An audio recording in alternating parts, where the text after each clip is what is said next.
Ben Gonzalez with the Texas Department of Insurance, and this is the Texas Insurance Podcast.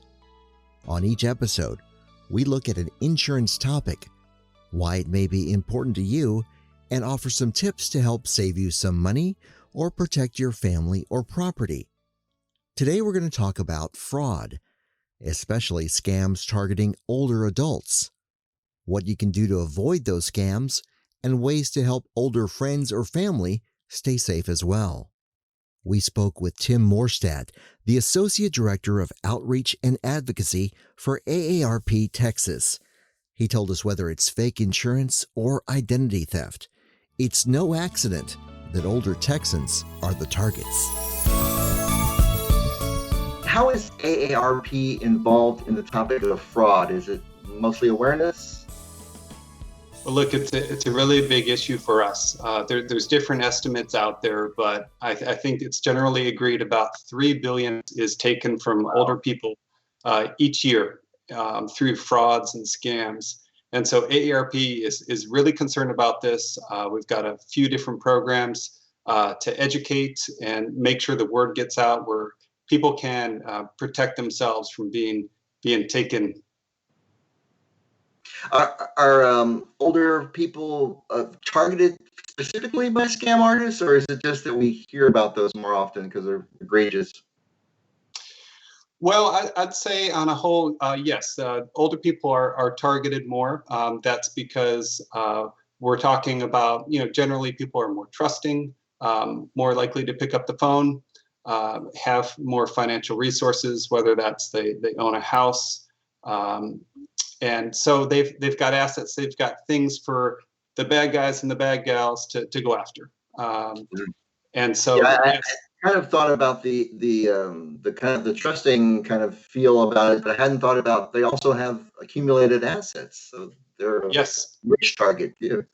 Yes, good credit scores, and so whether if you can steal an older person's identity, you can have access to credit and assets, and it's truly troubling what's going on out there. But we sure like to get the word out so people can protect themselves. Well, one of the things the fraud investigators here at the Department of Insurance have often highlighted to us is that social engineering is kind of the new tactic used by criminals in all kinds of fraud. What should people be aware of regarding social engineering? Well, social engineering is the art of manipulating people to give up their confidential information. So think about a password to a bank account or some other kind of online transaction that an older person in this case would be taking on. And this really goes to the issue of trust. These scammers, these fraudsters are looking to build trust with the people the victims who are being perpetrated on. And through that trust, they're getting access to this information. And the calculation is pretty basic. It's much easier to build someone's trust and to get their information than create a complex computer program to go ahead and steal their information the other way. So we see some growth there. But there's traditional scams going on out there, Ben. The grandparent scam. This is where someone poses, someone calls up an older person and says, "Hey, I'm, grandkid X, and I'm up in Canada, and I just got a flat tire, and I'm too embarrassed to contact my parents for money. Can you send me $500?" And if you peel that back, the core elements of the fraud there. Number one, there's this urgency. I need help now. Don't think, just send the money. Another piece is across an international boundary. Once that money leaves the U.S., it's almost impossible to ever get it back. If they're calling up and saying, "I'm grandkid X," how do they get the name of the grandkid? That's right. So with some internet searching, you can look up people not too hard. And so whether this may not be a long lost cousin, this may be truly the name of a niece, a nephew, a grandchild. And it's the name's being used. It's the right name. It's just a fraudster on the other line, though, trying to appeal urgently to someone's goodwill to send money. There's romance scams. There's sweepstakes. People really need to be on guard, especially these days, because whether it's a natural disaster or the current pandemic we're all dealing with, people can get information overload, and the fraudsters can kind of take advantage of people's good nature. Do you have any kind of general tips that you offer for people about avoiding scams? Is it just being kind of having your radar up and being aware? Yeah, it's really about recognizing scam attempts and ending communication with the perpetrators. So you got to have your feelers out there. You really got to kind of have your guard up, unfortunately. Yeah. When you're contacted by someone, whether it's the phone or online, you should go ahead and end that communication if it doesn't feel well. But you should also search online for the contact information for the company or the person to better understand their proposed offer. And oftentimes there's a lot of information about the scam posted online that others will say, hey, don't return this call. This is a scam. And you can get a lot more information. Resist the temptation and pressure really to act quickly. As we discussed earlier, a key element here is this urgency and act now. So if you feel that coming through in a solicitation, be very cautious. Unsolicited phone calls and mailings and even door-to-door services. Those offers, it's better to decline those and then reach out to these companies directly from your own research, find their phone numbers and verify that they're actually, real companies and real salespeople making these offers.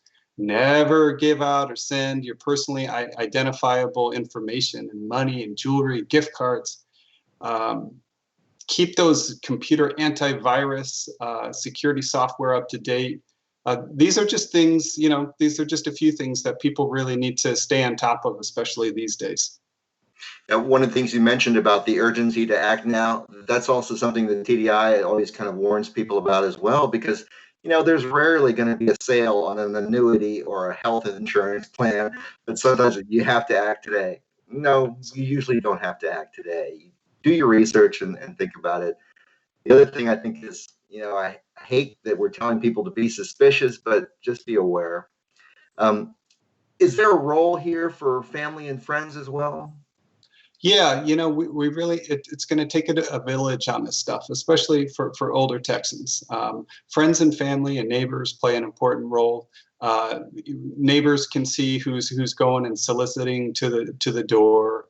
Maybe they had just knocked on the neighbor's door 5 or 10 minutes earlier, and they can look out for an older neighbor and maybe ring them up and say, hey, there's someone walking the street here, and this feels shady.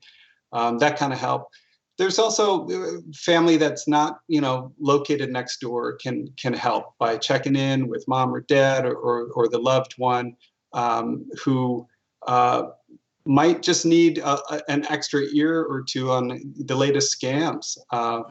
I think that there's some really great innovations going on, for example, in the financial institutions and banks and credit unions where family members can have access to bank accounts, but just to read the account, but not to do any transactions, just to have another set of eyes on that. I think that's a good practice that seems to be growing out there. But yeah, it's going to take everybody kind of chipping in on this because there's just more and more opportunities to rip people off. Great. Is there some information you want to point people to if they want to learn more? Yeah, absolutely. So AARP's, we've got this great program called Fraud Watch now, and you can find it at aarp.org/fraudwatch.